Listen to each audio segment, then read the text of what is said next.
आज हम सीखेंगे Euler's modified method from numerical method. देखते पहले स्टार्ट करते हैं फॉर्मूला के साथ। तो सबसे पहले फॉर्मूला आपको लेना होगा x1 is equal to x naught plus h. देखिए प्रॉब्लम भी हम सॉल्व करने वाले हैं, उससे पहले फॉर्मूला को समझ लेते हैं। तो ये एक्स नॉट जो है वो है इनिशियल कंडीशन जो आपको पहले से प्रॉब्लम में दिया जाएगा, that is your initial condition. H मतलब क्या है, स्टेप साइज, कितने स्टेप से आगे बढ़ना है। जैसे फॉर एग्जांपल अगर एक्स नॉट की वैल्यू इन्होंने 1.2 दी है और अगर हमें पहुंचना है 1.4 तक, ठीक है, अगर एक स्टेप में पहुंचना है तो हम h का वैल्यू क्या लेंगे, 0.2 लेंगे। अगर मुझे वहाँ तक पहुंचना है 1.2 से 1.4, तो अगर एक स्टेप में पहुंचना है तो 0.2, दो स्टेप में पहुंचना होगा तो मैं यहाँ क्या करूँगा वो आपको डिसाइड करना होगा। देखो यहाँ 0.1 अगर ले लेंगे तो दो स्टेप में, क्योंकि 1.2 प्लस 0.1 इज़ 1.3, और एक स्टेप लेंगे तो 1.4 हो जाएगा। ठीक है, अभी y1 इज इक्वल टू, ये तो बेसिक फॉर्मूला जो यूलर्स मेथड में भी हमने देखा था, ये है यूलर्स मॉडिफाइड ना। क्या फ़र्क है वो देखते हैं। अब इस y1 के नीचे ही y1 के अंदर हमें y1 1, y1 2 and y1 3 find करना है। फॉर्मूला याद रखो, y0 तीनों में y0 सेम है, h/2 तीनों में h/2 है। पहले है f x0 y0, f x0 y0, f x0 y0। ठीक है, तो जो फंक्शन दिया होगा उसके अंदर x0 और y0 पुट करना होगा। आगे क्या है, प्लस f x1 y1, यहाँ x1 और y1 वैल्यू पुट करनी है, जो यहाँ से आई ना x1 और y1 वो वैल्यू यहाँ पुट करनी है। आगे फ़र्क क्या है, फिर ये तो सेम है सब में, लेकिन यहाँ फ़र्क ये हुआ कि x1 तो रख दिया, लेकिन यहाँ जो y1 यूज़ किया वो कौन सा, जो प्रीवियस y1 आया था, इसका जो आंसर आएगा ना वो आंसर आपको यहाँ लिखना है।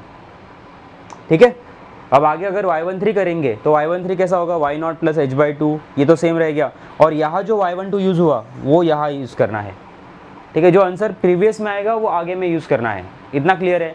अब आपका डाउट होगा सर ये y11, y12, y13 कब तक करना है ना, बुक्स में आप देखते होंगे कि y14 भी किया हुआ है। तो ये कब तक करना है, जब तक दो कॉन्जिक्यूटिव वैल्यूज़ सेम ना आ जाए। ठीक है, दो कॉन्जिक्यूटिव वैल्यूज़ क्या होने चाहिए, सेम आने चाहिए, जो आइट्रेशंस है वो सेम आने चाहिए। अगर वो सेम आ गए तो आप रुक जाओगे और यहाँ डिक्लेयर कर दोगे कि यही y1 का लास्ट वैल्यू है। क्लियर हुआ। अब ये y1 का जो वैल्यू मिला वो किस पे मिला, eight x1 is equal to, जो x1 का वैल्यू है ना उसके ऊपर आपको y1 मिल गया। इतना समझा। अब इसके बाद क्या करना है, इसके बाद अगर आपको सपोज ये दो स्टेप में करना होता, कितने स्टेप में, दो स्टेप में करना होता, तो आप क्या करते, to find y at x equal to x final, मतलब जो फाइनल वैल्यू जो मैंने बोली थी आपको 1.4।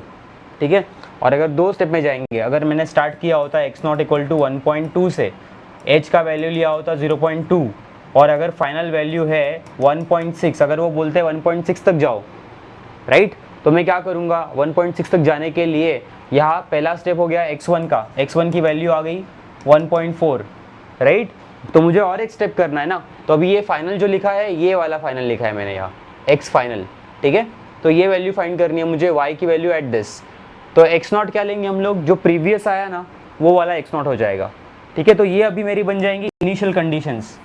तो अगले वाले आइट्रेशन के लिए ये जो अभी आंसर आया था वो मेरा इनिशियल कंडीशन बन जाएगा। तो x0 is equal to x previous ये लेना है, y0 is equal to y previous, मतलब जो अभी निकाला वो। फिर y1 तो सेम ही है, आपको सिर्फ करना क्या है, जो प्रीवियस वैल्यू था ना वो x0 y0 वो यहाँ यूज़ करना है। ठीक है, और रुकोगे कब, रुकना कब है, जब तक दो वैल्यू सेम नहीं आ जाते। ठीक है, तो इसके अंडर ये ऑपरेशन परफॉर्म हो रहे हैं। तो y रिक्वायर्ड वैल्यू जो है वो जो दो कॉन्जिक्यूटिव वैल्यू मैच करेंगे ना उनमें से लास्ट वाली वैल्यू होगी at x equal to x final. अब एग्जाम्पल भी देख लेते हैं, चलो।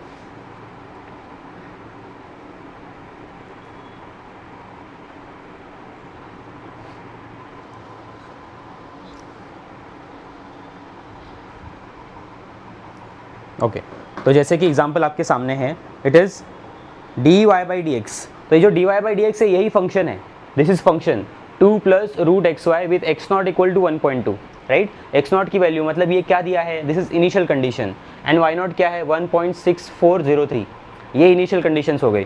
अब उसके बाद by using Euler's modified formula that is by Runge Kutta method of second order for first x equal to 1.4, फिर 1.6 तक जाना है।